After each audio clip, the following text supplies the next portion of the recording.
স্বার্থপর এই দুনিয়া, খোদার কসম কারো জন্য থামে না, বড় স্বার্থপর এটা।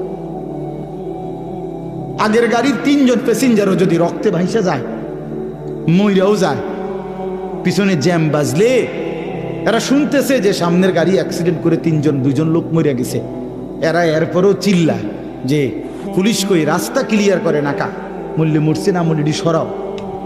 কারো হাতে সময় নাই। স্বার্থপর এই দুনিয়া, কারোর জন্য থামে না রে বাপ।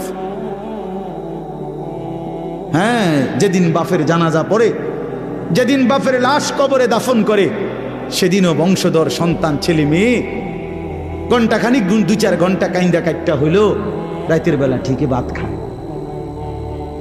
হ্যাঁ, খায় না?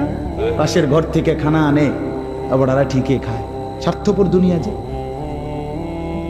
থামে না রে ভাই, থামে না দুনিয়া। ওই জন্য আমাদের কারোর জন্য থামবে না। তুমি আমি মরে গেলে শেষ। আবারও বলছি এই কথাটা, আমি মরে গেলে এরপরে পৃথিবী যত আধুনিকে হোক না কেন, আমার কি কথা বুঝছেননি? আমি মরার পরে যদি সবার ঘর স্বর্ণের বাড়ি হয়ে যায়, তো আমার লাভ হইল কি? আমার মৃত্যুর পরে যদি সব মানুষ আধুনিক হইয়া চাঁদের দেশেও জায়গা, আমার ফায়দা কি? আমি তো নাই, আমি তো মরে গেলাম। যে কবরে চলে গেল সে কি আর ফিরে আসবে? আল্লাহ আমাদেরকে বুঝ দান করেন। এই জন্য ছেলেরা, রাত গভীরে বন্ধু চলো নিয়ত করি 5 ওয়াক্ত নামাজ পড়বো ইনশাআল্লাহ।